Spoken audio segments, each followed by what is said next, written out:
दोस्तों आज बात करने वाला हूँ इस ऑर्डर के बारे में जो कि 80,000 DRC-03 की वेरिफिकेशन के लिए है। हाँ जी दोस्तों, गवर्नमेंट यहाँ पे अब DRC-03 का वेरिफिकेशन कर रही है। GST डिपार्टमेंट DRC-03 का वेरिफिकेशन कर रही है और ये ऑफिस ऑर्डर इशू किया गया है। 80,000 DRC-03 का वेरिफिकेशन होगा। चलिए समझेंगे क्यों होगा DRC-03 का वेरिफिकेशन। जो आप टैक्स की पेमेंट, एडिशनल टैक्स की पेमेंट DRC-03 के थ्रू करते हो, उसका वेरिफिकेशन अब गवर्नमेंट कर रही है।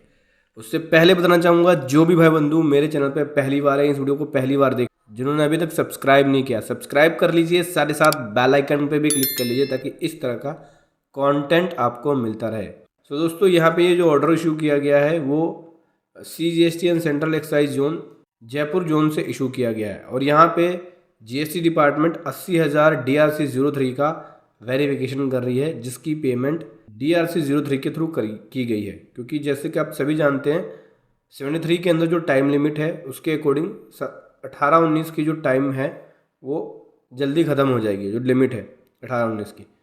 तो DRC में जो पेमेंट की गई है टैक्स की, उसका वेरिफिकेशन करने के लिए गवर्नमेंट यानी GST डिपार्टमेंट उसको वेरीफाई करेगी।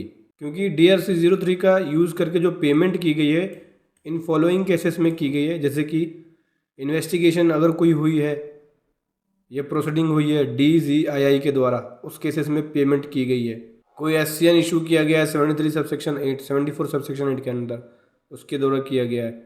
ऑडिट के प्रोसीडिंग्स हुई है, उसके अंदर भी DRC-03 की पेमेंट्स हुई है। SGST अथॉरिटी के द्वारा कोई इंटीमेट दिया गया है लाइबिलिटी से रिलेटेड, उसकी पेमेंट भी DRC-03 से हुई है। DRC-01 का नोटिस आया है, उस केस में भी आप DRC-03 से पेमेंट करते हो।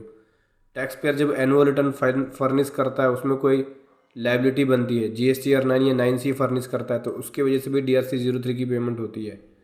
सेक्शन 61 के अंदर कोई असेसमेंट किया गया है तो उस केस में भी DRC-03 के अंदर पेमेंट होती है। मतलब बेसिकली जब असेसमेंट 10 इशू होता है आपको नोटिस, तो उस केस में कोई डिफरेंस होता है तो उस केस में भी आप DRC-03 से पेमेंट करते हो।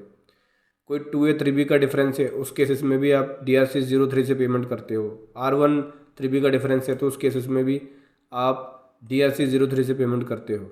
फॉर्म DRC-1 भी इशू हुआ है, उसमें कोई लाइबिलिटी बनी है, उसके वजह से भी DRC-03 की पेमेंट करते हो। DRC-1 इशू हुआ है, उस केस में भी DRC-03 से पेमेंट करते हो। सो बेसिकली ये सारे रीज़न होते हैं DRC-03 की पेमेंट करने के लिए। ऐसे में डिपार्टमेंट जो है, जो आपने DRC-03 फाइल किया है, ठीक है, उसको वेरीफाई करेगी। क्योंकि कई बार होता है क्या है, DRC-03 फाइल करते हैं और प्रॉपर डिटेल अपलोड नहीं करते हैं DRC-03 में, तो उसकी वजह से डिपार्टमेंट को कन्फ्यूज़न रहती है कि भाई ये किस चीज़ की पेमेंट है, कैसे है। क्योंकि जब तक वो वेरीफाई नहीं कर पाएंगे किस चीज़ की पेमेंट है, तब तक उनको प्रॉब्लम आएगी। ऐसे में उनके ऊपर ये एक टास्क है कि उनको सभी DRC-03 को देखना है और वेरीफाई करना है, और जो उनकी प्रोसीडिंग है उसे ड्रॉप करना है। अपनी प्रोसीडिंग को वो ड्रॉप करेंगे DRC-03 को देख के, ठीक है। तो एक मैं आपको बता दूं, देखो DRC-03 के लिए आपके पास नोटिस भी आ रहा होगा डिपार्टमेंट से, आपको लेटर भी आ रहा होगा, मेल भी आ रहा होगा कि ये पेमेंट करिए, कैसे करिए आपने, या हो सकता है कॉल भी आ रहा है वो आपको। तो ये केवल जयपुर के लिए नहीं है, ऑल ओवर इंडिया स्टेट में समझ लो प्रॉब्लम क्या आ रही है। क्योंकि जो हम लोग प्रॉब्लम फेस कर रहे हैं मैं आपको बताता हूँ। प्रॉब्लम देखो ये आ रही है कि DRC-03 में बहुत सारे ऑप्शंस होते हैं पेमेंट के लिए। इन सभी ऑप्शन को मैंने आपको बताया कि ये ऑप्शन होते हैं पेमेंट के लिए। अब ऐसे में जब टैक्स पेयर DRC-03 फाइल करता है तो वो सही ऑप्शन वहाँ दिखाता नहीं है, या सही डिटेल नहीं भरता कि किस वजह से है, या जो पेमेंट करी है उसकी डिटेल वो अपलोड नहीं करता, उसका एक रिकन्सिलेशन बना के अपलोड नहीं करता, उसकी सपोर्टिंग अपलोड नहीं करता, उसकी वजह से प्रॉब्लम आती है। और मान लो आपके पास DRC-03 से वेरिफिकेशन के लिए नोटिस आया, तो उस केस में फिर आपको बनानी पड़ेगी। क्योंकि अगर पहले तैयारी कर लोगे तो बाद में बनाने की जरूरत नहीं पड़ेगी। तो जब भी DRC-03 फाइल करें उसकी प्रॉपर सपोर्टिंग बनाए, प्रॉपर सपोर्टिंग अपलोड करें। क्योंकि कई बार आप रिकॉर्ड को लंबे टाइम तक रख नहीं सकते, और ऑनलाइन होगा तो कहीं से भी डाउनलोड कर सकते हैं।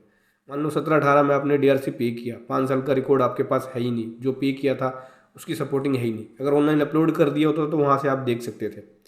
तो ऑनलाइन अपलोड ज़रूर करो, वो डाटा आपके पास भी सेव रहता है, डिपार्टमेंट वाले भी देखते हैं तो अपनी प्रोसीडिंग को ड्रॉप कर देते हैं। तो DRC03 का अगर जयपुर में है आप तो DRC03 का हो सकता है वेरिफिकेशन नोटिस आए आपको, तो तैयारी अपनी शुरू कर लो। 18-19 से रिलेटेड अगर कोई DRC है या 17-18 से रिलेटेड कोई DRC है तो उस DRC की सपोर्टिंग बना लो और उसका आपको प्रॉपर एक जब वेरिफिकेशन होगा तो रिप्लाई भी मांग सकते हैं आपसे। तो दोस्तों ये था एक कमाल का कंटेंट मैं आपके सामने लेकर आया। वीडियो कैसे लगी ज़रूर बताएं। Thank you so much. जय हिंद, वंदे मातरम।